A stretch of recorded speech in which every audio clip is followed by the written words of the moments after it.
You asked for it. Here it is. It's a podcast from Apathetic Enthusiasm.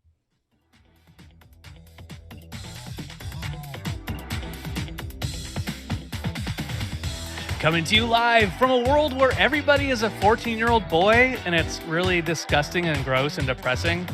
And then you have these jokes where you're like, let's make giant sperms. Wouldn't that be funny? Let's make it into an episode here on Interdimensional RSS, the unofficial Rick and Morty podcast.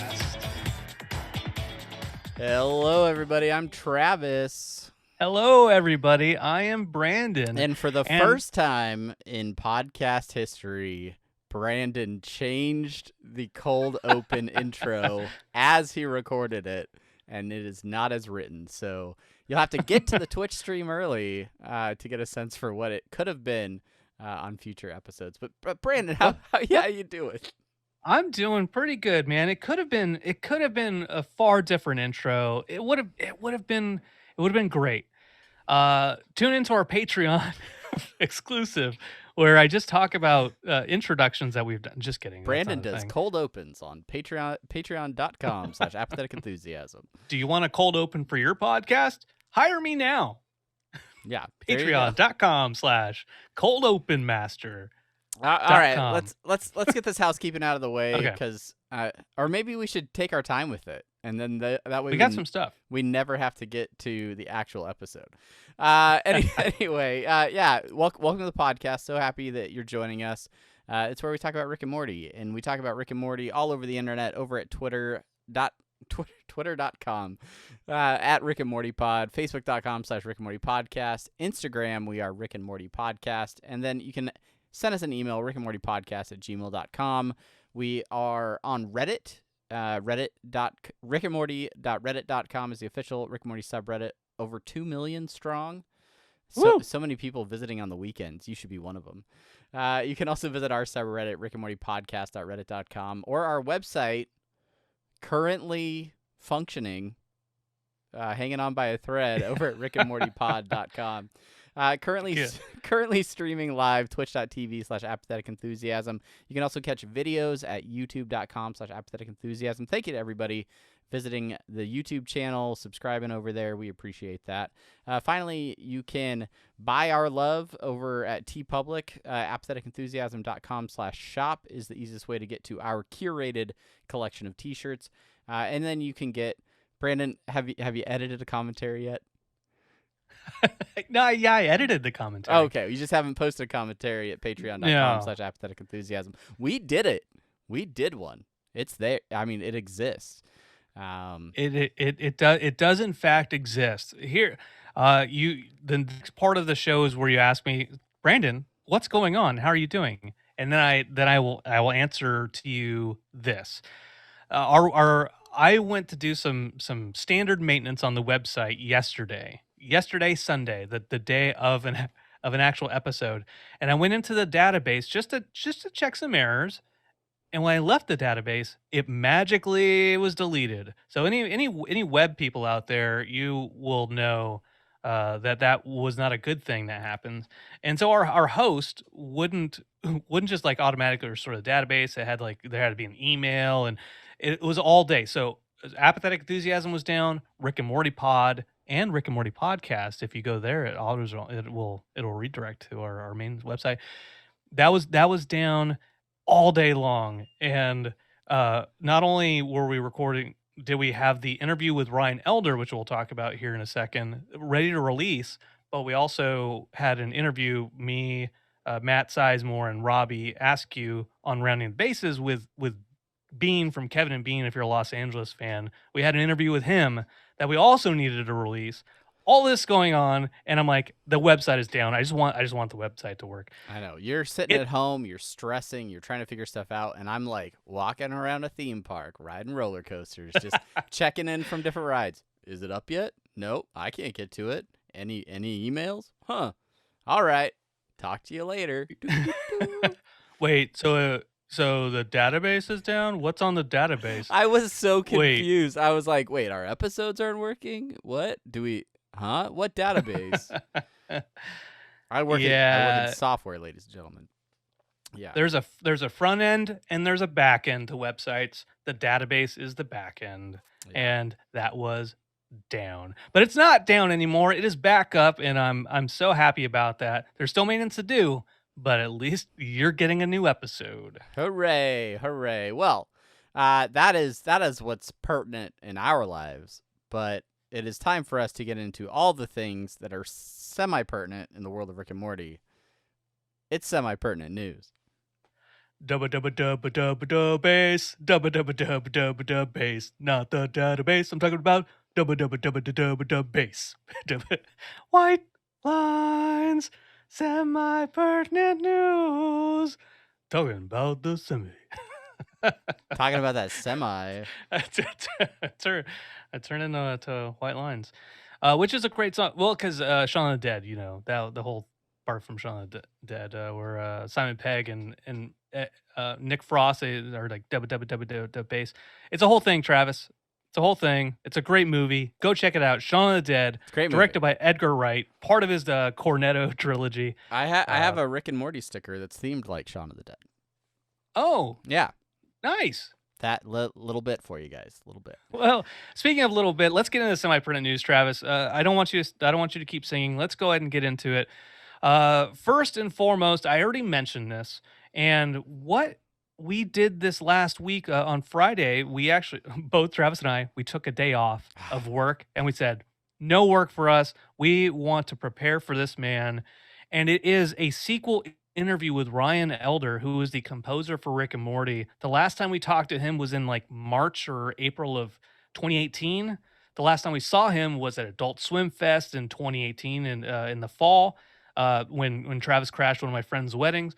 And it was great. It was great having him back on. And so we wanted to just preview a little bit of his interview here in Semi-Pertinent News, and remind you to go check it out after the fact. So, Travis, you wanna roll us into it? Yeah. Here's just a small clip from our interview with Ryan Elder. So the latest episode, Rick and Mort, obviously Kishibashi was they had the I Am the Antichrist song in there. Mm-hmm. You and Mark Mallman, you had Flowers that is out there on Spotify for folks to listen to. And we just talked about season 4 and some of those songs with Harmon that are they're not as they're produced still, right, because they're professional, but they're maybe not like they are with Don't Look Back. Right. They're joke songs. Yes. You can say it. Yeah. And Don't Look Back and Flowers in particular are very earnest, right? Yeah, like right. they're an attempt at making an earnest song. Flowers more earnest than your average song. The point was, Morty is falling in love. This is new love. It's the beginning of a relationship. Like how corny do we all feel when we're in that situation, Yeah. And so I wanted just a tinge of corniness to the song. I think it's there, but it's also like I wanted it to work as a song on its own too, and not like people go, okay, what's this goofy song, right? Right. Did you start with the idea because of the plot being an Earth-based plot, taking care of the environment? Did you start with the idea of Flowers as being the kind of focal point? Yeah. So Mallman wrote the lyrics. Initially, I just was like, hey, I'm going to write the song. I'll send you a melody. Can you just write some lyrics for me to sing? Because Mark is great. I love his lyrics. And I wanted to, so he wrote the lyrics, and I just told him like, hey, I just want the chorus to be about flowers. That's it. Like otherwise, and I want it to be the earnest, slightly schmoopy love song, right? And so the kind of song you would listen to when you're just falling in love, and you would like go, oh, I want to listen to this over and over again for whatever reason, if it spoke to you. So I really just said lyrically, all I really want is flowers. I don't want to tell you too much about the episode because I don't want it to be on the nose. I don't want him to start singing about Earth Day or something. Do you know what I mean? Like, Right.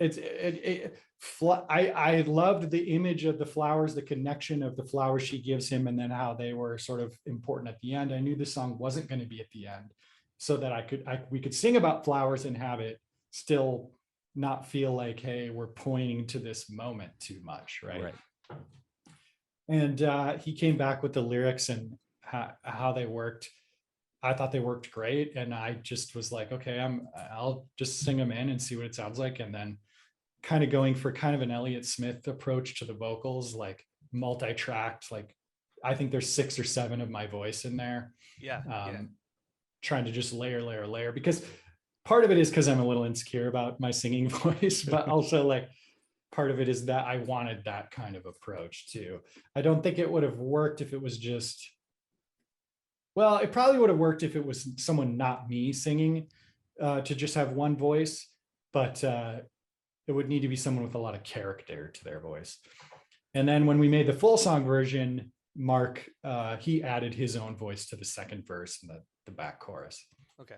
All right. Yeah, like the kind of single word kind of backup vocals that's in the him, background. One of the thing, because Travis listens to Don't Look Back hundreds of times. I just did a road trip up to Santa Barbara this last week, and so I was in preparation. I was listening to the Rick and Morty stuff over and over again, and I ended up listening to Flowers multiple times, obviously. And I appreciate the kind of it's got a clean feel to it. It seems like it's not heavily processed, but then just some things in the background, as a guitar is strumming, it does like a little like kind of jilt in the background. Yeah, actually, that's Mark too. For the second verse and the second chorus, we added it later in order to make the song a full song. And so he was like, hey, I have an idea for how to treat this second verse and chorus. Let's do this like choppy thing. Yeah. And so he did this like choppy thing with it. And I was like, oh, that's really cool. And I like that it's special for the full length version. It's not in the episode, because I want to give some reason for this full song to exist. Can't just loop it twice and call it a song. Right. You know what I mean? And so like, it was cool for him. He got to sort of take it and kind of like put even more of his sound on it, his vibe and signature. That's awesome. You talk about repeating stuff. I've listened to Flu Hating Rap so many times. It's like, here it goes again, going for another loop. Hey, you gotta be aware. Yeah. That's a good one. Dan at his best. So there you have it. There is a small sampling of our interview with Ryan Elder. We talked to him about so much. We can talk about season 4. We get really into the Vat of Acid episode. We talk about all of the great music that was released throughout season 4. Talk a little bit about the season 5 episodes that we've seen so far. So if you have not already listened to that interview, it is available now as a bonus episode wherever you get this podcast, whether that's on YouTube, any podcatcher that you listen to. Go check it out. Let us know what you think about that episode. That is right. And also, if you say to yourself, I want to know more about Ryan Elder, but you guys didn't talk about any of his behind the scenes, where he came from, or any of the season 3 and how before he got stuff. into music, like the history. Yeah. What video games he likes to play 3 years ago. His appreciation of Jerry Goldsmith, the composer behind The Omen and Planet of the Apes. If you want to know more about that, head back all the way to 2018, episode 47, where Ryan Elder was on the first time. So that's all we got for that. Moving on to some semi-pertinent news. This is something that it's fairly new. It is developing. It's actually more pertinent than it is semi-pertinent. Yeah. But the episode last night aired. It was episode 4 of the air date. Turns out on the Canadian version of Amazon Prime, they're leaked episode 7 of Rick and Morty season 5. And this was a big what to do. It was in the Reddit. I didn't find out about it until like midday, and I was telling you about it. This is a thing, Travis. What are your thoughts on an episode accidentally leaking and immediately and as just as soon as it showed up, people Amazon's like, no, no, no, no, no, no, no, no, no, no, no, no, no. Yeah. I mean, obviously, wires get crossed. Sometimes somebody fat fingers a 4 for a 7. Mistakes are made. I'm curious. I haven't done as much sleuthing about this as maybe you have, but if Canada is releasing episodes like night of, why did I buy my episodes on Apple? Because I have to wait until the day after. But I'll tell you what, the day after they did not release episode 7. They released episode 4 as it should be. So time to get that Canadian VPN on. Yeah, I got to get that Canadian Amazon Prime working. But yeah, I don't know. This is a mistake. It sounds like a lot of fans were able to watch the 7th episode of season 10 in advance, which good for them. I mean, they got a exclusive, right? And we will be there. We will be in the same shoes as them in just 3 short weeks. Not a huge deal. But yeah, I mean, in terms of if you're like super against spoilers, watch out for subreddits and things like that for the next few weeks. But yeah. Yeah, well, in the Rick and Morty subreddit anyway, those things are getting blocked, getting removed, getting banned, just because rule number 2 is no leaks and what have you. Yeah. And all even just referring back to the season 5 premiere, I know some WB staff were able to see the screener. We were able to see the screener before the episode actually aired, the premiere. The thing is you're not supposed to talk about that openly until the episode actually airs, which is why even though we knew everything that went into the episode, into the pilot going ahead of time, we didn't actually post anything on Reddit. We didn't actually release the episode, which we recorded the episode ahead of time. Yeah. We didn't do any of that until the episode was officially out. And so it's cool that some folks got to see essentially what it amounts to a screener. But I know some folks in the subreddit are people hit me up because I do the post discussion post and like, can you make a post about episode 7? And like, yes, I can on August 1st, 2021, because that's when the episode is due to come out. Yeah. I know it's frustrating. People want to talk about it for those who have seen it, but I kind of I relate it to like the dark web. It's a dark web. If you want to talk about it, you will find it. Which let's talk about this episode in a little bit. Yeah, I would. That's a whole different dark web. Anyway, so yeah, I mean, the episode has been leaked. It's out there somewhere. But we're getting episodes every week, people. Like, what do you want? 2 in a week? Come on. 2 in a week. What I will say for those who are listening, you might be asking, well, what is that episode? It is the Rick and Morty Voltron episode. That is what the 7th episode is. It was originally supposed to be on the 1st of August, but the episode we watched last night was production episode 5, but they released it episode 4. So it's still up in the air when it'll actually release. But right now it's slated for the 1st of August. That's correct. Okay, so enough about Canadian errors. We have much more news to discuss. In merchandising news, a new book is available. I don't think that we've talked about this No. on a current episode, but The Art of Rick and Morty Volume 2 is now available. You can purchase this. I have the first art book, lots of amazing artwork in there from the first, I think 2-3 seasons maybe. But yeah, so they've released a second volume of the art book. If you're not a fan of art books or you don't have any art books, this basically will break down characters, backgrounds, all kinds of artwork from the show. And then you get additional information about what goes into the process of making Rick and Morty. So if that is something that you're interested in, head to your local bookstore or, that giant billionaire's website where you can get books sent to your house, and maybe they'll even release an episode early for your trouble. So maybe shrug. Shout out to Jason Warneski, Sketchbook J, who is a storyboard artist for Rick and Morty. He says on Twitter, "Sweet, get this book and check out all the names of the amazing artists who helped make the show possible."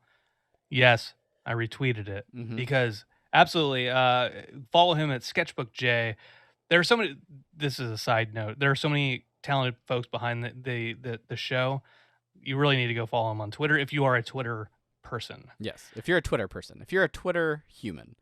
All right. If you get the art book, let us know. I intend to get it. I'll probably get it in the next month or so. My birthday's coming up. Your birthday's coming up. We should get. I'll get it for you. We'll get each other the art book. All right. Next up is it's the summer, which means convention season, right? We are existing in a post-COVID. I mean, I don't like saying post-COVID society because COVID is still happening all over the world and all over the United States. But we are trying to, continue to have conventions, things like that. Last year, Comic-Con took place online. They are doing that again this year. So Comic-Con at Home 2021 is happening on San Diego Comic-Con's YouTube channel. And Adult Swim will be there. They're having producers, creators from Tuca and Birdie, Teenage Euthanasia, Rick and Morty, and Blade Runner Black Lotus will all be there. Friday, July 23rd on the YouTube channel is when you can catch the Rick and Morty creators. Let me double check there. We're going to have Dan Harmon, Scott Martyr, Chris Parnell, Sarah Chalk, Spencer Grammer, and Brandon Johnson will be moderating the panel. So make sure to check that out on the YouTubes, and I'm sure we will have our full coverage and reporting on that panel as soon as that weekend is over. That's right. Just around the corner, basically midway through season 5, and Dan Harmon will keep us up to date on what's going on. Maybe he'll talk about this next episode. Hits and misses. Predictions on Dan Harmon being in his closet again. I'm betting he will be. I'm coming out and saying. Okay. All right. Well, I bet he won't be just to make their challenge. Just to make it interesting. All right. I know I'm going to lose, but it's fine. Okay. Moving on. Reddit post of the week. The Reddit post of the week this week is by Zach Morris 89 with 24,000. That's a throwback reference right there. With 24,000 upvotes. The title: "This is the truest thing I've seen in my life. Just your daily reminder that Morty picks up more girls than you or I ever will." And it is it looks like it's a screenshot of a TikTok, Instagram, but it's basically all the images of of Morty picking up girls throughout his career in the Rick and Morty series. So shout out to Zach Morris 89. I don't think there's no reports. There's no reports on Zach Morris 89. Good job, Zach. Good job. Way to keep it clean on the old subreddits there. That's it. Yeah. That was really loud. All right. Good job. Yeah. So, Morty, as much as he's portrayed as a incapable teenager who can't get a girl, yeah, he's been with a lot of ladies and some jelly beans. Yeah, how frustrated can he? That's for a later episode. Last thing we want to talk about is, of course, the Dan Harmon Social Media Minute. Dan Harmon Social Media Minute. That's it. Were you shooting for a Ricola thing? Yeah, I don't know. I don't think about it until the second it happens, and then we're in it. All right, Dan Harmon Social Media Minute. So Dan Harmon's on Instagram. Dan Harmon is replaying a game that we've all played maybe a time or two, and that is Fallout 4. That's right. And so he has created a character named Chef Ass, and this is a clip where Chef Ass almost forgot why it's important to keep exploring the wasteland and not to find my dumb baby. It's to avoid Preston Garvey, energy vampire. And it's basically a clip of Dan's character talking to Preston Garvey, and it's very well edited. But it's Preston Garvey being like, "Hey, did I ever tell you why I was the last minute man?" And then Dan's character being like, "I don't have time for this. I need to leave." And he's like, "Yeah, they're turning their back on me." And his character's just slowly walking away. Yeah, there's some terrific Fallout 4 coverage for you over on Dan's Instagram.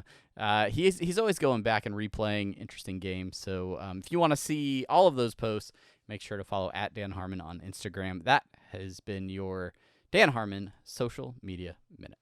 Thank you so much for that, Travis. I always appreciate your musical prowess, especially on the heels of the Ryan Elder interview. That's right. Which is, That's right. is both a bonus and episode 47. Yeah, don't miss it. All right, before we get into our next segment, I want to remind you that if you are interested in getting a loot crate, we have a promo code. This is a mid-roll ad that I just improvised right now. Oh my so go to Loot Crate, put in the promo code RMP15, as in Rick Morty Pod, RMP15, and you'll get 15% off a Loot Crate. They are currently sending a Loot Crate to Brandon right now, and he's gonna review that for you guys. I'm gonna make him do video. I'm gonna edit it. So yeah, check this out, guys. I love Loot Crate. Loot Crate loves me. We have a 1-to-1 relationship. Look, they don't send stress ball, Loot Crate. This T-shirt, they don't Loot Crate. They don't send Loot Crates to just anyone. They send them to people they love. So if you sign up for Loot Crate, they will love you and they will send you something. RMP15. Here's the other thing, everybody. Unity, if this is a box I've gotten before, good news, we're going to have a giveaway. That's right, RMP15 over Loot Crate. They love you. I love you. Yep. Travis loves you. Make sure you go check out lootcrate.com. Lootcrate.com, the crate that you can loot with stuff that you want to boot. That's right, lootcrate.com. I've said it before. I've said it again. I will say it 100 times before the day is through. Loot Crate is where you go for the debate. No, I had something better, but it's fine. Lootcrate.com. Brandon, we can't avoid this episode any longer. You can't do a 40-minute Loot Crate ad read. We have to get into it. It is our duty. It is our responsibility as podcasters. It is time for the main thing. RMP15. It's the Loot Crate song going into the main thing. RMP15 going to the main thing. Oh ha ha ha ha ha. Lootcrate.com. Your place for pop culture memorabilia. RMP15. Sell out with me. They will not. Yeah. If Loot Crate ever listens to this, be like, look, we said you don't need a script for that stuff, but you gotta have something, Come guys. on, something. All right, welcome to the main thing. We are talking episodes this week, talking season 5, episode 4, Rickdependence spray, air date 7/11/2021, Slurpee Day. Just so you know. Oh, I miss Slurpee Day. Yeah. Oh, that's what. Oh, it was Slurpee Day. All right. Sunday. Ew. Listen. Here's the deal. My mom listens to this podcast. We're about to get into this episode. I'm sorry, Mom. Sorry. I'm sorry, Travis's mom. Mrs. Travis's mom. Watch this. Don't let this be the first episode of Rick and Morty you ever watch, please. Oh my god. Yeah, the people on Reddit who are like, the first you make somebody watch the first episode of Rick and Morty, and it's this one. Not great. Written by Nick Rutherford, directed by alumni Erica Hayes. That's right. I shot her a message on Twitter as the episode started. I said, "Oh, hey, it's good to see your name on the directing." And then she's like, "Oh, this is supposed to be episode 5," so I'm a little surprised it aired. Anyways, talk a little bit more about that in a second. Guest starring Christina Ricci, Kyle Mooney from SNL, who some people don't like. I love him because he's so weird. Keith David, the President, Adam Rodriguez, and Michelle Buteau. Now there is some appearances by Amazing Jonathan and Kathy Ireland, but those are not voiced by not voiced by those actual human beings, not played as themselves. All right, bronopsis for this episode. No shame, bruh. We all do it, bruh. Our synopsis. We don't want to talk about what we saw. I saw Showgirls with my dad one time. It was awful. Then there was this episode. I guess you should have read that because that's your life experience and not mine. But it's a very personal life experience. Yeah, no, Showgirls by the great Paul Verhoeven from Radiohead, RoboCop fame, and also Starship Troopers. Yeah, my dad rented Showgirls, and then we started watching it together, and then I was like, "There's a lot of sex in this," and I'm like 15, 14 or 15, 14, actually. Yeah, you're like, Dad, what's that machine in the middle of the horse examination room? I was. Oh my gosh, yeah. So he's like, "I'm gonna pause this, and we're gonna stop watching this together." That's good. That's sweet. That's sweet. So let's talk about this episode. Obviously, the title references Rickdependence spray based off of the obvious shout out to 1996 film Independence Day. Guessing from the preview, Bill Pullman will be proud. I need to rewrite that. Yeah, you might. You may want to revisit that commentary that you put in. Yeah, thanks. I'm gonna go back to the Reddit post and do like the little strikeout and be like, "Will not be proud." I also find it interesting. I mean, this was supposed to be episode 5, but with a name like Rickdependence Spray, I was thinking this would be a July 4th episode. Just, Independence Day, Rickdependence Spray. Like, it just, come on. It just fits. And the patriotism's there.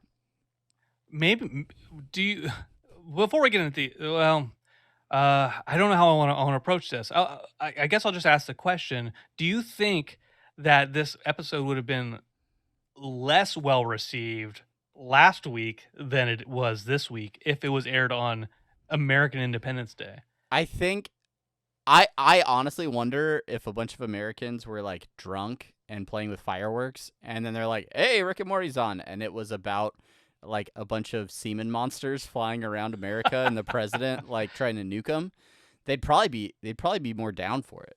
But instead they had to like go in and have this downer episode where like, Flowers is playing in the background and Planet Tina's getting dumped, and yeah, so I don't know. Maybe it would have been received differently. But yeah, I let's just start with the episode itself and sort of the critical response to the episode. Obviously, you are very engaged with the Reddit community. You're in there with the live discussion threads as well as the post-show discussion threads. And pretty quickly, I go out and check those threads as well as the show's going on. Not a lot of excited comments. Really, just a lot of people sort of disliking the episode. What was your feeling on first watch and sort of lingering thoughts after you got through the episode?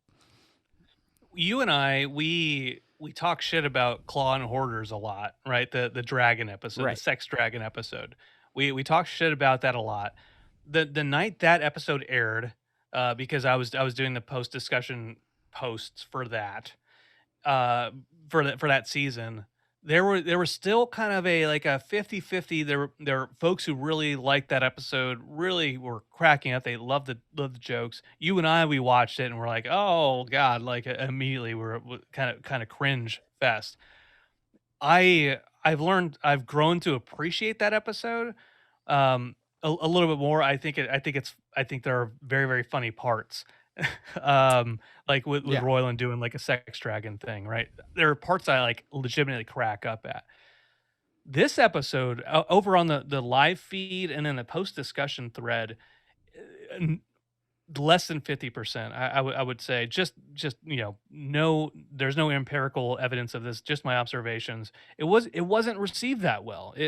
People were like, "What the hell is this?" There is an occasional like, "Oh, I like that episode," but no one is like overwhelming. Like this is a great episode. They're all like, I enjoyed Yeah, it. All right. it was all right. Yeah, Uh, yeah.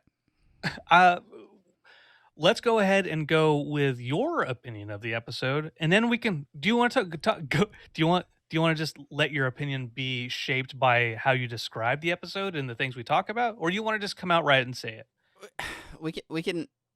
We can jump down to some themes from this episode, but I feel like I wasn't sold on the premise of the episode. I had a hard time backing that, and then like I really think just the cohesiveness of the episode, like there's something going on with the writing this season, and maybe it's just because they're taking really bizarre premises and crafting episodes around them, but there are times when I feel like I'm waiting for that like twist at the end, or I'm waiting for, oh, this is all gonna mean blank, and then it's like, no, it doesn't mean anything. They're just killing a bunch of decoys, or no, there Right. isn't a bigger meaning here. And I think they played with that a little bit in this episode, and we can talk about that in a second, but they really just ignored any sort of moral or tried anything like, and they were just like, you know what, just make the episode. We're just gonna make the episode. And so that didn't sit as well with me, because I think while there are a bunch of jokes that I did enjoy in this episode, overall there was a cringe factor throughout that I was just kind of like, I think this is pushing a line for me. As somebody in the chat, it was Brobot saying that we're going back to Doc and Marty territory with some of this. Yeah, there's parts where I'm like, I'm almost uncomfortable watching moments of this episode. Yeah, and I would even say that Doc and Marty was trying too hard to be disgusting, and it was effective at it. Sure. Because it was low quality animation.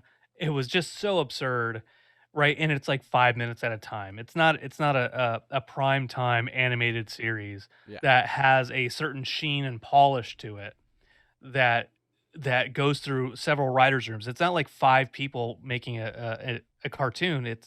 It's a lot of folks, right? Yeah, It goes it's a through lot of people invested in making this happen, for sure. and that's not to say all of those folks are proud of this episode necessarily. I don't know. But Philip Mark's also saying, you talk about like the kind of disconnect in the episode. In the episode, there are giant sperm monsters that are created from Morty when he has sex with a horse semen extractor, and then It collects horse reproductive material. and then Rick does an experiment. The experiment goes wrong. Giant sperm. They also talk about chuds, which it's not cannibalistic humanoid underground dwellers. In this case, it's cannibalistic horse underground dwellers. They talk about that in the beginning of the episode, and then at the end they bring up the chuds again. Philip Mark saying they're trying to justify sperm monsters with horse person war, and there's no coherence. So going back to your point, talking about it there is a twist in the middle of the episode. There's a turn in the middle of the episode, and those two segments don't match. This was my problem with Claw and Hoarder, if you recall. It felt like they had a good setup with Claw and Hoarder, and then it felt like in the middle they had like a different writing team and they went a completely different direction. And those two pieces don't fully match all the time. Yeah, and by the end, it's just like, it's not a mess, but it is chaos, right? There's so much going on, and I will say big credit to Erica Hayes for being able to board this and direct this episode in such a way that in that huge action sequence at the end of the episode in Las Vegas, I was like, oh, like this is Erica. Like she does big battle sequences. She does really crazy over the top fight scenes, and she does those really well. So credit to her. I having Beth and Summer riding on the back of these flying sperm down the strip and crashing into each other and doing all this stuff. So, anyway, if you're new, if you missed the episode for some reason, Morty's 10-gallon vat of ejaculate was created into these monsters, and they're attacking the city. I watched the inside the episode, I believe. Did you watch it too? The inside the episode for this? I didn't. You told me about the inside the episode and this morning, and I went to YouTube to find it, and it wasn't on YouTube. It wasn't on the Rick and Morty Facebook page. I didn't know where it was, so I actually didn't watch it. Can you tell me about it? Yeah, it's really interesting because it has Dan Harmon in it, who is in all of those behind the episode vignettes, and Dan talks about how this is kind of what happens when you start off with a premise like, all I know is there's going to be giant, sperm monsters that they're going to be fighting. And then you build an episode around that, and how this is like a cautionary tale about, sticking to your guns on that thing. It's kind of like, you know what? Rick's going to turn into a pickle. I don't know how the rest of the episode's going to work, but Rick's going to turn into a pickle. In that case, it worked, right? It was groundbreaking for the series, and everybody loved it, right? In this case, it did not work out as well. And you have Dan Rutherford, right? He was a writer on this one. Nick Rutherford. Nick Rutherford, sorry. He goes on to say, like, I don't know how this episode ended up on TV. Like, he seems in shock the entire interview. And even Erica Hayes at the end talking about the what was it, the incest baby in space. Like, she's just kind of like, yeah, that happened. That's a thing that happened. So, I don't know. Like, I understand why fans didn't immediately love this one. It wasn't necessarily high concept, but I do think that there were some themes, some intentional through lines being discussed in this episode that we might be able to pick at a little bit and get to the bottom of. Yeah, I think you're right. What we wanted to do, we don't want to spend 30 minutes just bad mouthing this episode, because although maybe you've done that for us, Reddit, and maybe you're like, no, please do that more. But I try to go the Joe Bob Briggs way and try to talk a little bit positively about things that they try to do at any rate. Because, again, talking about the creatives and people behind the episode, they put a lot of work into this. And I don't want to badmouth the hard work that they've done and make them feel bad. So, but I've watched it like 3 or 4 times. So, like, credit where credit's due. And when we get into favorite bits, like there's plenty of stuff I did like about this episode. So, yeah. So let's talk about a little bit about the themes of the episode from what we can extract, right? Of what we can extract from the episode's penis. The first thing that you wrote was about like honesty, the honesty of just don't try to hide it. Don't try to cover up your lies with more lies over and over again, because they're just going to compound and they're going to make things worse. You wrote the claims about Morty never lying. Can you follow up with that? Yeah. So from the minute tragedy strikes, Morty is covering up the fact that he knows what was in that barrel was not a horse semen, right? And he's continually trying to like sort of test Rick, right? To be like, hey, like, are you saying those things to try and get me to confess something?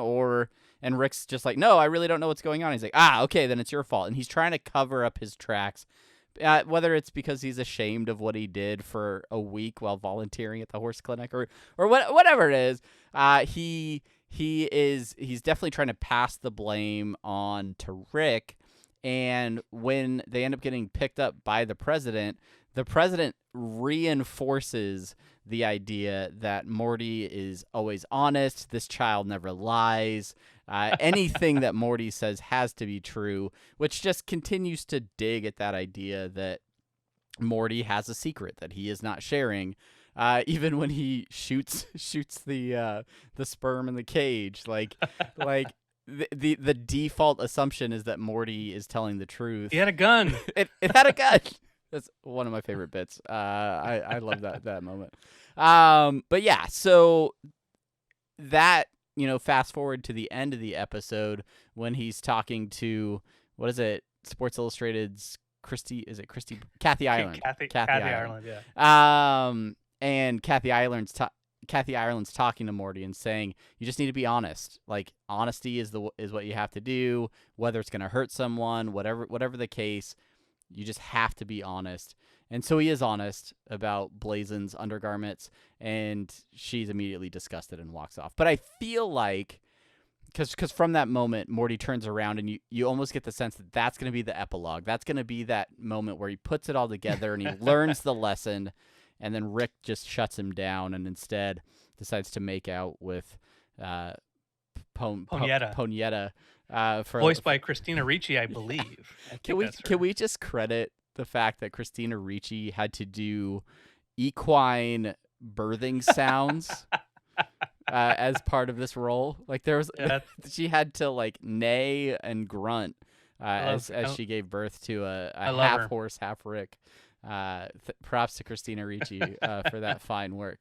But yeah, so I think honesty was a theme in this episode, and the idea that and we see it through the middle of the episode where Morty is found out, and you kind of weigh, or you get to see how Rick responds to the truth now that the truth is out there. And he doesn't like scold Morty necessarily. He almost kind of like understands the situation and is like, he's asking him about the horse machine instead of like, I don't know. It's so, yeah. Yeah. Like even the president mentions, hey, come on, Morty. Like, we're all 14 once, but have some self-control. Right. It's a whole, like, you don't have to lie about this. This is what everybody does, whether anybody wants to talk about it or not. This is something that folks do. So yeah, definitely honesty is a conversation to be had about this episode. The one that I gleaned from it, and I put it in the discussion post, is the theme that we shouldn't be ashamed to yank our crank, right? Well, I mean, like, if you go back to the bro-nopsis, I mean, no shame, bro. We all do it, bro. Like, is that what they're trying to drive home? Is that the intended message? Right. So that's kind of where I took it. There's sexy stuff going on in this episode. But by the way, I meant to mention about the honesty bit, the whole part where Ponietta tells her father that she's pregnant, and Rick saying that he has a substance abuse problem. Like, right. Those are little bits that are evidence to your point. Yeah. Okay. The part about the masturbation, I wrote here shame and kink. That jumped out at me as a theme in the episode, one in the Bronopsis, one throughout the episode, with again the president saying, yeah, I was 14 once too. The Blazin part where he has the thong underwear from Kathy Ireland. Yep. And he's like, no, I like doing this. And then later she's like, just tell me. To me, knowing how certain writers of the show feel about mannequin legs, is that a thing? That might be a thing. I feel like there is a lesson. There's a thought here about, look, everybody has their. This isn't a Navajo scorpion parable or whatever you said. Yeah. Yeah, that's right. there, we all, for the most part, there are folks who don't, but most people like sex. Most people like to be turned on and aroused by things. Some people are aroused by weird things to me, but maybe that's not weird to them. Um, and maybe the episode is claiming, it's okay. People are aroused by some things, and we all we all touch ourselves. Don't be ashamed about it. But my thing about it is, it didn't really make that clear, and because it didn't really make it clear, it came off as much more juvenile. It didn't feel like an adult discussion. It felt like I would have a discussion about touching myself at 14 rather Yeah. than a 38, almost 39-year-old talking about, yeah, once this episode's done, I'm gonna Yikes. when the camera's off, All right. Well, I'm about to go to Pornhub, just like a barrel of lube, like a 30-gallon barrel of please lube. disconnect from the meeting this time, Brandon. Please. Make sure Yeah. that we're not streaming anymore. We don't want to lose our account. There was one other theme in this episode that I think was really apparent. I have it listed as toxic masculinity, but there is definitely a theme throughout this where Beth and Summer are trying to contribute. They're trying to present ideas, and the president and other people in the war room are just shooting them down. The president goes even further and being like, we don't need to send any women on this mission. 100% male Marines, no women. We don't need a woman unless I don't think they're gonna need to be kickboxing anybody at the end here or anything, right?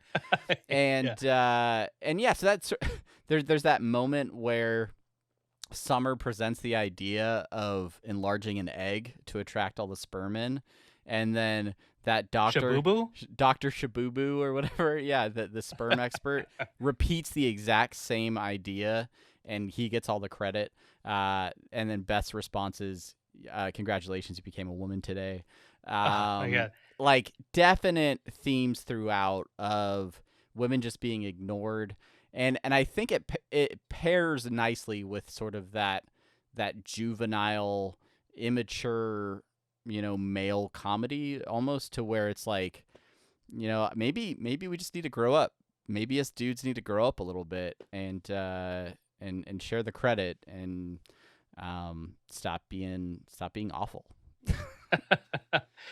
Yeah, I agree with that. You and I probably have both been in meetings where we're sitting there, and a woman says something, and she says an idea, and then somebody else picks up on it, and then they say it out loud, and then everyone's like, "Oh yeah, you're right, Tom. That was a good idea."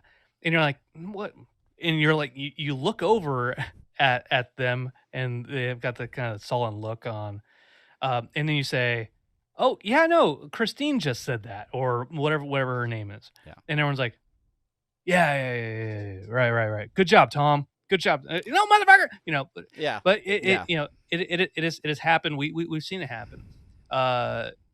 So that is a part of it. Even with the soldier on the wall, when the sperm with all the explosives is starting, he's like, I think I know how to deal with it. Yeah. And they're not listening to Beth and Summer, and then Beth and Summer go Nancy Reagan on everybody. Yeah. And I mean, they don't save the day. Even they don't save the day. No. What's his name? Sticky or Sticky. If anybody saves the day, it's Sticky or Zoomanity. The cast is Zoomanity. Finally giving the cast of Cirque du Soleil their credit here. There was knife juggling. This episode had. I've changed my mind. I love this episode. Let me. I want to go back to the kink thing about the shame and about being turned on about things. And this is a personal admission on my part. Chelsea and I, we went to Vegas one year before my son was born, and she wanted to see a Cirque du Soleil. I wanted to see a Cirque du Soleil. Who doesn't? And and she's like, let's go see Zumanity. And so we went to see Zumanity in Vegas, and it is not what I wanted to see because it was so sexy. Right. Yeah. It was uncomfortably sexy, and it's one of those venues that it's very small. It's a smaller venue, a more intimate venue, if you will. And I was young, and I wasn't comfortable with being around that kind of like in your face sexualism. Like even going to strip clubs. I'm not a fan of going to strip clubs because I want to have sex. I don't want to just like have it like waved in my face like an inch away, right? The boob. The one boob. She only has one boob at the strip clubs I go to. So when I saw Zumanity in this episode, it kind of jumped out at me to like taking me back to a young 22, 23-year-old Brandon, where I was ashamed of being around that kind of sexy stuff, that again, in your face sexy stuff. So it was interesting to having Zumanity in this episode to take me back, and that maybe that's why I kind of cling on to that the part about the shame and being attracted to things or being turned on by things, because it's kind of shameful when you're like, when you really be honest with yourself and say to yourself, yeah, I'm kind of turned on by that, right? Yeah, it is interesting that they specifically use Zumanity as the cast to kind of drive that point home in the episode. That's a really good point.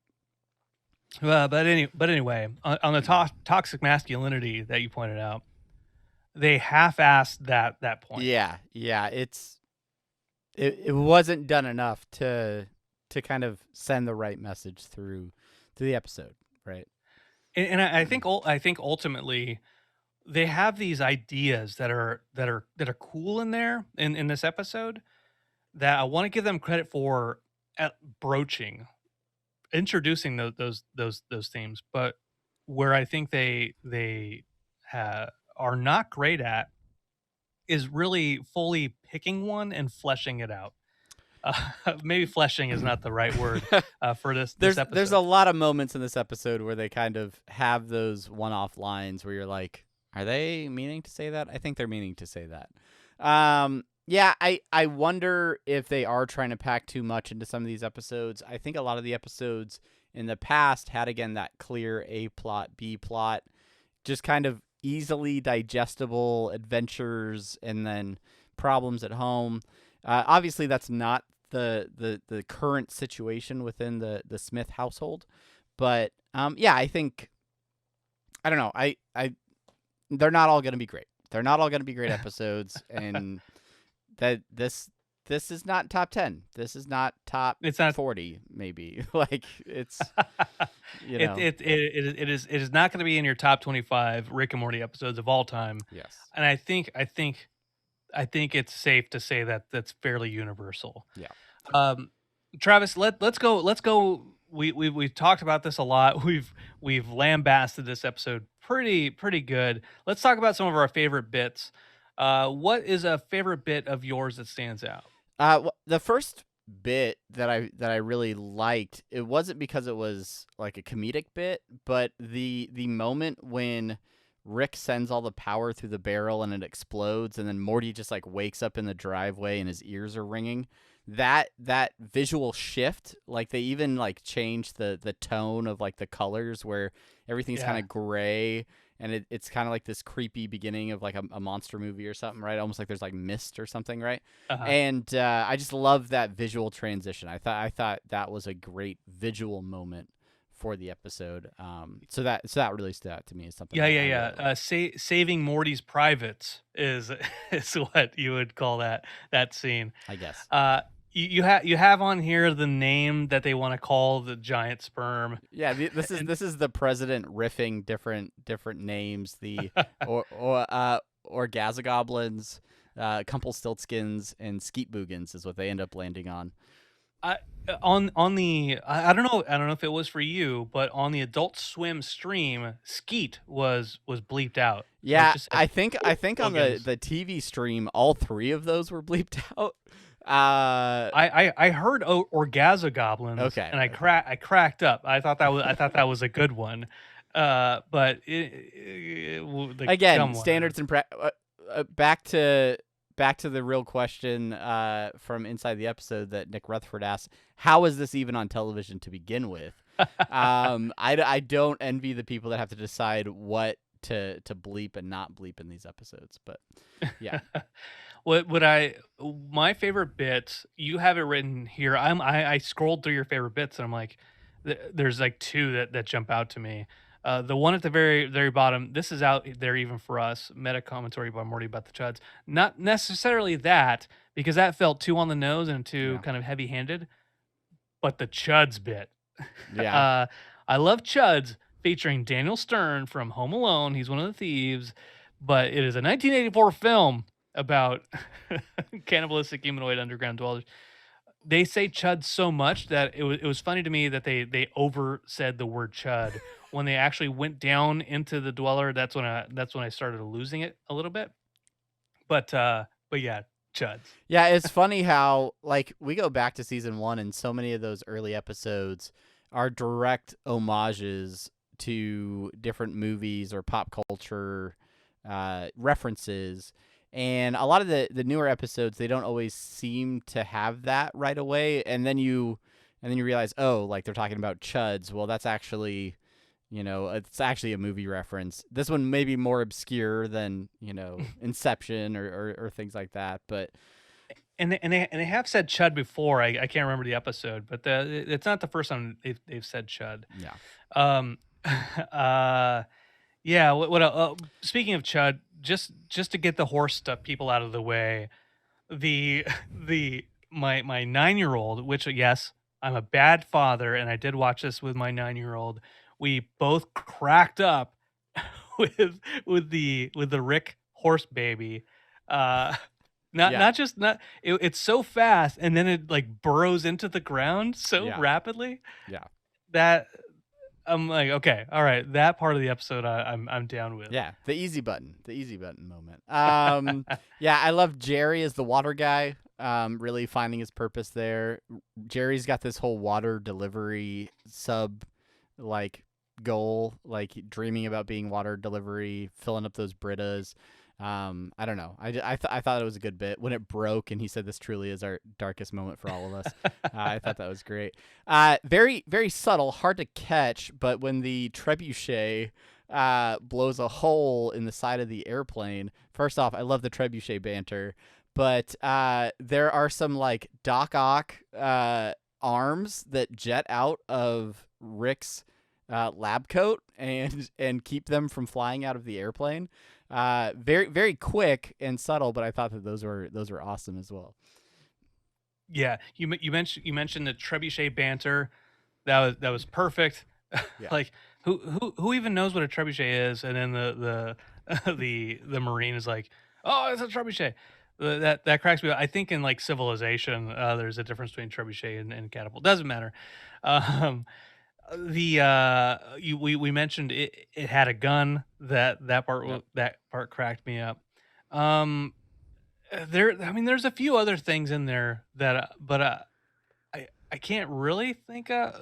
By the way, shout out to Sticky, who has he has 2 of the little tails. Yes. Which is, if we want to talk about my personal life, I am technically infertile because my sperm look like mythological sea beasts. They're hydras. They have multiple heads, multiple tails, and that's why I had to use in vitro to have a kid. Wow, look, we're getting real on this episode. Okay, so Sticky, you have little shout sticky out to hydras. Yeah, I will say the moment when Rick is frozen in something that is not carbonite, but he refers to himself as Handjob Solo. I thought. That was a nice little turn of phrase as well. We also list best worst parts in here. I thought that the ultra machismo stuff really kind of started to wear on me after a while. What did you think about the sperm queen? Do you think that was I don't know, once they started to personify the sperm monsters, it kind of that hit a wall for me. I was like, I can't. It was only a bridge too far because she was the only one that was saying anything, and it didn't really make sense other than to make a joke about the ultra machismo stuff. about how she only could have been defeated by a woman who knows kickboxing. Yeah. That was the comedian Michelle Bateau, by the way, who did the voice of her. But it was just, it didn't make sense because none of the other sperm were sentient like the queen was, Yeah, except for maybe Sticky. Maybe. All right, buy or sell, buy or sell, Brandon. The amazing Jonathan moments in this episode. Matt Size Mode, my best friend, is in the chat. I know Amazing Jonathan through Matt, and Amazing Jonathan is great. I didn't buy it. I didn't buy it because it didn't seem, one, because it wasn't Amazing Jonathan. Two, it didn't seem like something he would say. Yeah, I mean, to a degree, yeah. Like there's a on the Amazing Jonathan special, there's a joke he did, which is this trick takes agility and speed, and then he puts his hand in a jar of powder, wipes it across his nose. He's like, okay, I got the speed part. Like that's the kind of joke I expect from the Amazing Jonathan. Yeah, and that's not what I got from the personification of him. It's kind of like the from season 1 where it talks about like the creator of Family Circus or Marmaduke. Yeah, built. Yeah, and then we talked about the rest of the Vegas regulars, and I mentioned the impressive action sequence at the end. If you really sort of study the animation, the animation just keeps getting better and better in these episodes. So credit to all of the visual team. You're doing a wonderful job. You are doing a wonderful job. I want to mention a couple other little bits. These aren't my favorite bits, but just things that I noticed that I put in the discussion post. One, that the post credits, the stinger. The post credit stinger has like 2 references, in my opinion. One is obviously 2001: A Space Odyssey, the Space Baby. So that it's very, very clear. It even has that like sort of like timpanis, like drum, like yeah. Also, one of my favorite short stories of all time is by Ray Bradbury, out of his novel The Illustrated Man, which is it's a novel, but it's an anthology, so there's a bunch of short stories in it. And the story is The Rocket Man, and that whole story is about this guy who's an astronaut. He goes up into space and does stuff, but then periodically he comes back down to Earth, and he has a wife and he has a child. And while he's on Earth, he says, like for a couple days, he says to his wife and his son, "I will never leave you. I'm done. I'm done going up out there. I will never go back out there. I want to be here with you." And then that guy looks up at the stars, and then he starts getting distant, and then he leaves again. So the post-credit stinger, to me, is very, very reminiscent of that. It is the end of that the Rocket Man story, where he's up in space, he's doing stuff, and then a giant space baby kills him because he regrets leaving his family, and the guilt finally takes him on. That is the last thing I want to say about that. There's also a bunch of Chud references, Godzilla and Chillerama, just a ton of stuff. But that is it. We don't love the episode, Travis. I think we can say that. Yeah, I mean, yeah, the last thing we said to each other at the end of the episode was, what would you rate it? Scale of 1 to 10. I think both of us were in under 5. So again, no slight to anybody that works on the show, but it just didn't land for us. So, but we appreciate all of your feedback and all of the discussions across the internet. Everybody chiming in, even right now in the Twitch chat. Thank you to everybody for giving us your comments. If there's something about this episode that we did not touch on, you can definitely shoot us a tweet at Rick and Morty Pod or anywhere else. Leave a comment in this video's comments, and we'll respond. We check those comments throughout the week. So we do. Yeah. We check them all. We may not respond to you, and we may not give you any credit, but we listen. Check them. We listen to them. We put them on our audio. Yeah. We have text to voice. Read them to us. Siri reads them. That's right. All right, let's get into our last segment. Let's get into the end of this episode. Seeing as we're cruising well past the hour mark here. Yes, listener suggestions and short-outs brought to you by lootcrate.com. Please go out to lootcrate.com and use the code RMP15 for 50% off your first Loot Crate. I think this is why we don't do ads in earnest on this podcast. It's because we could never get through them realistically. I don't know. Yeah. Maybe go use that promo code for real, and maybe we'll see if it actually works. So, all right. This week in listener suggested short outs, friend of the show. We get lots of emails from Ranma Tushin. I think that's how you say this. Commenting specifically on this most recent episode, saying this came across less like an episode of Rick and Morty and more like one of Family Guy. The only difference is that I can still find myself laughing at the sheer ridiculousness of it. I mentioned to you as we were getting ready to watch the episode, yes, time for my weekly 15 minutes of Family Guy that I watch in preparation for Rick and Morty to air. I don't watch Family Guy. If you like Family Guy, Unity, if you're listening, but by all means, I'm glad that you like that show. It is not for me. But I can see what they're saying in this email about some of the jokes almost feeling so obscure, like in terms of like a continuity of an episode, where it almost feels like it juts off into like a Family Guy direction. Yeah. I can sense that, but even Family Guy has a formula that it sticks to. It has 10 minutes of plot and 10 minutes of flashbacks. This doesn't have that. It is maybe the 20 minutes of flashbacks essentially, which is why it doesn't. All your criticisms of Family Guy aside, I think it at least is true to its format. Sure. I want to shout out Alejandro Casañas, who sent us a message, tagged us on Twitter last night. Not a bad episode, but really the weakest so far of the 5th season. Obama returned and is great as always. But I felt the drama rushed. Still fun, but forgettable episode. So shout out to Alejandro. Thank you for mentioning us.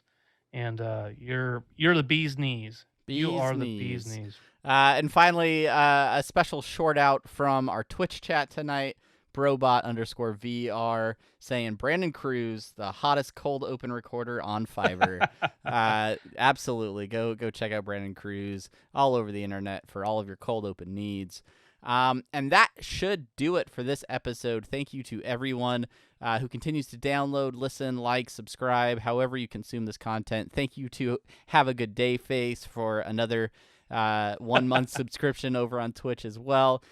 If you want to catch us live, if you want to be part of the show, definitely show up Monday nights. 9 p.m. Eastern time is about when we get started over on twitch.tv/Apathetic Enthusiasm. And if you have downloaded this podcast and you are listening to it, but you have not reviewed this episode, head over to whatever review system your podcatcher has. Maybe it's stars. Maybe you could write a little something. Let us know what you like about the show. Let us know what you don't like. We love seeing those reviews. We appreciate every single one of them. Thanks to everybody for tuning in. We are going to go do a post-show hangout right now for the folks on Twitch. Brandon, anything else kind of putting a bow on this episode? The bow on the episode is, please go check out our interview with Ryan Elder. Yes. It is out there. It is out there on all the podcast apps right now. He is a great interview. He's great to talk to.